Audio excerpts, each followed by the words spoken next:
quite expanded. We've added a whole new range of skates on the right side there. But what's really cool about the board program is that there's a lot of rider feedback involved. And this is what I thought. This is part of this year of the rider thing. The first thing is you'll notice that the custom is the Andre Phillip Pro model. Andre's been actually working on this board for years. It's not the first year he's helped develop it. This is the first year we acknowledge it, but he's been working on it for quite some time now, and this has been an evolution of his needs. That board is clearly in the freestyle wake style. You can use it for freestyle, you can use it for free ride, but it's a wake style model. And that's the man behind it.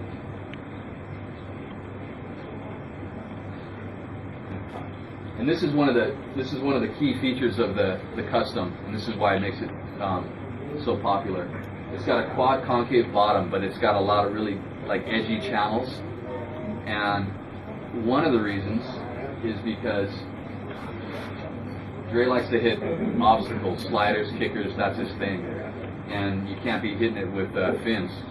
But if you're out riding and there's obstacles, you got to get back upwind. Sometimes you don't want to hit it. You want to just throw a trick in flat water, but you still want to have some bite. So I don't know, Dre, do you have anything you want to say about it, or? Yeah, I ride it finless all the time, and the channels help for extra grip, so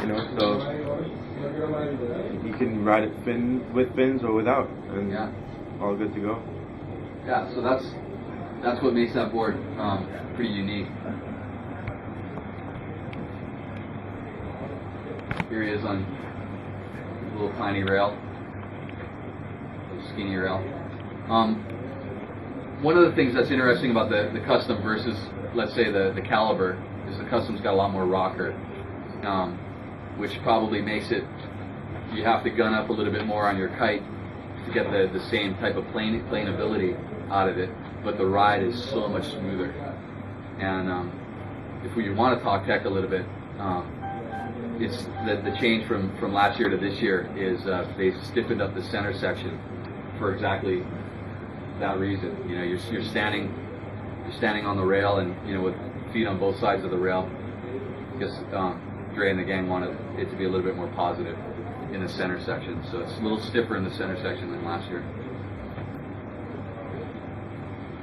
You can barely see that, but it comes stock with the sync binding, which in and itself is completely changed from last year. Made changes to the lace adjustment, the sizing. We have a large and a small sync, and it's not just the upper, but we have a large and a small foot pad. So if you get a small sync, it comes with a smaller foot pad and upper.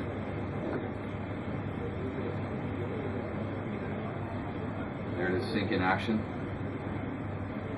So the continuing the trend in freestyle, and you'll see it does a lot of riding pretty good, like freestyle, wake style, free riding. It's one of our more popular models because it is so easy to ride. It's got a little less rocker than the custom, so somebody can get up and plane pretty quickly. They can get upwind pretty easy on it. But it's really a performance board. It's what the guys use in competition. And a lot of times, whereas the custom will most likely be paired with the switchblade because those two fit the same style of riding, the caliber will be paired most likely with the Nomad, because those two fit the same styles of riding.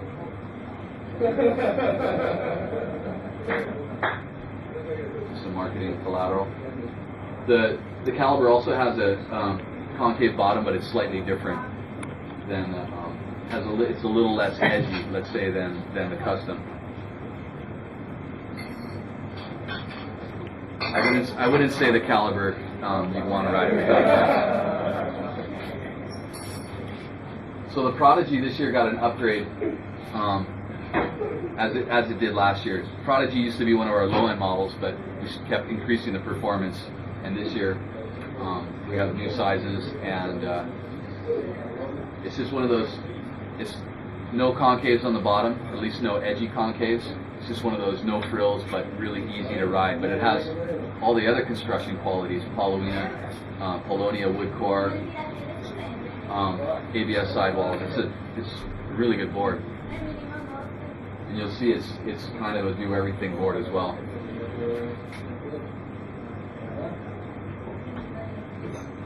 There's Victor Hayes from France. And the Rival is our full-on, all-round, not made to do anything specific, but to do a lot of things pretty well. It's a lower price point board, and it's quite nice. It's actually pretty soft. It's got a lot of flex. It's a pretty soft ride. There it is again. Kind of does everything well at a good price.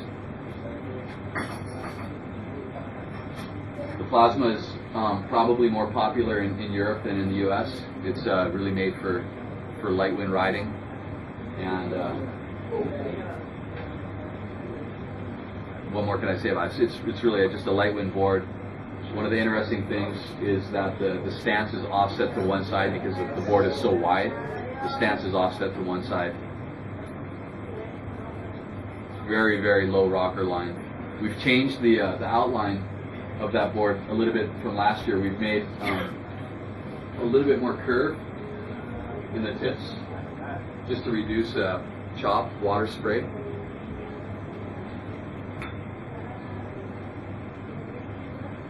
And again, you know, I'm kind of, because we have so many products, I'm running through this quickly. The product book has all the dirty details. Now here's where it gets kind of interesting. This is a new category for us called, let's just call it skate, because these boards, the Nugget and the Wake Skate, are, I guess the Nugget is inspired by wake skating, but what it is, it's a little bit more high volume than a wake skate, and that may allow you to ride a little bit more, let's say, in lighter wind, and not have to be gunned up so much on your kite. It's got a construction a bit like a surfboard, you know, with full-on rails and everything. And you can put whatever type of fins you want on it. You can put wake-style fins. If you want to put a couple of small little surf fins on it, you can. It's completely up to you. It's meant to be ridden strapless, so that brings in the whole strapless trick thing. You know, this one, unlike the wake skate, you could probably ride it without shoes, whereas the wake skate, you probably definitely want to ride it with shoes. And here we go. It's in the skate category, but I put a few bars into the light wind arena because it can be used in light wind, especially if you put the right fins on it.